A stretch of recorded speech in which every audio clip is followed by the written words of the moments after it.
This is John Pora. I'm coming to you from Tokyo, Japan, and what you're looking at here is the Twitter account of Star Wars Theory, who is pretty much the biggest, most well-known YouTuber who makes Star Wars content.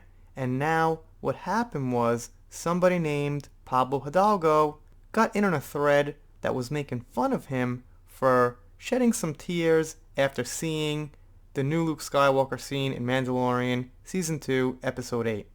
Now, Pablo here works for Lucasfilms. He's not a fan. He's in the story group. The useless story group, by the way, which we don't need so much, but he's in there, and let's see what happened here. This is 8 hours ago from when I'm making this video. Pablo chimes in to make fun, deletes the tweet, then puts one of them as his header. How is this acceptable from someone so high up at Lucasfilm? You're telling people it's not okay to have emotions about the work your company produces, and you make fun of them for crying. Not okay. So here we see it. This is him, Pablo Hidalgo. Emotions are not for sharing, is what he said about Star Wars Theory getting emotional over the Luke scene. Now, what you want from a Star Wars scene, a Star Wars movie, a movie people are emotionally invested in, is to have an emotional reaction. That's one of the things that we go for. And that didn't happen with the sequel trilogy so much. It only happened a little bit because they used original actors from the OT, and even though the scenes were pretty trash, pretty horrible in a lot of our opinions, it was still them, they were still there, and it still, triggered some emotions. But the scene with Luke was like a real, actual scene of Luke Skywalker being himself, and a lot of people cried over it. So why wouldn't every employee in Lucasfilm be like, yeah, that's great. Look at this product we put out. It really got to people emotionally, and we're proud of it. Instead, the opposite happens? Kind of ridiculous. I gotta think Pablo Hidalgo doesn't give a shit about Star Wars or the fans too much. What the fuck is he doing there? Why is he working there? Who's in charge? What's up here? It's like we're living in a fucking alternate reality here. This is absolutely not supposed to happen. This is why we've been complaining so much about Star Wars, and well, I'll never stop. As you can see, this channel's a lot of celebrity news, and celebrity news, especially Depth vs. Heard, gets a lot of traction, a lot of views, a lot more than Star Wars. But I'm not giving up because these people are actually sick, in my opinion. That's a sick thing to do, to make fun of a fan who's not only a fan, he's nearing 3 million subscribers, basically spreading good words about Star Wars even when he didn't like The Last Jedi especially. As far as being unprofessional, it doesn't get much worse than this. Pablo Hidalgo is, I'm going to say, pretty much a piece of, well, you know the rest.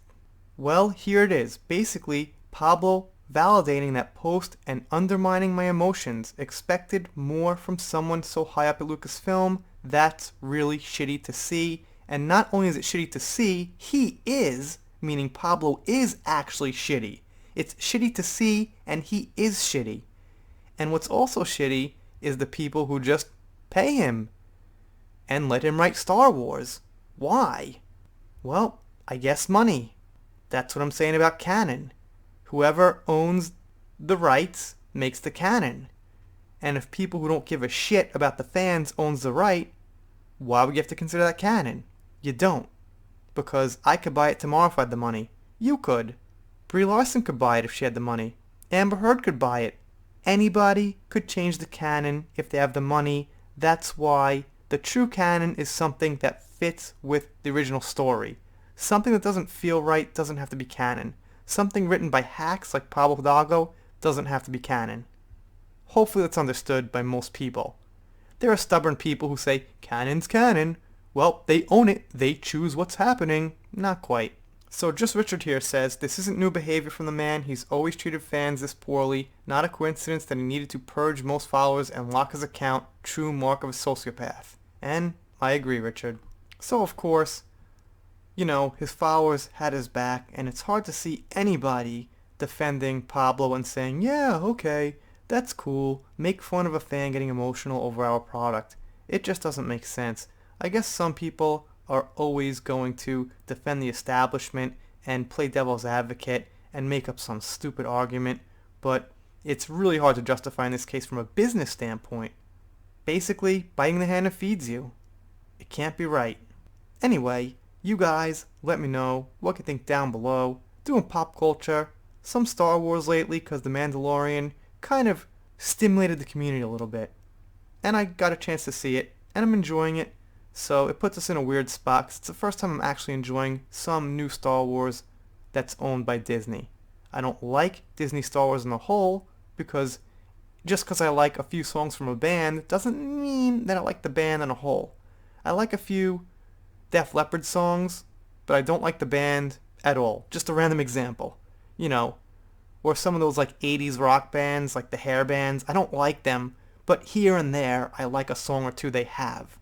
So in that sense, I don't like Disney Star Wars on the whole, but I like one thing they have now.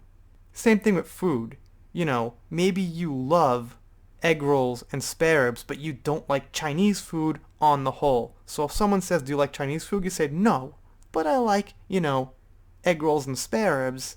But if you get my drift, just because you like one certain part of something doesn't make it that you like the whole thing as a complete entity.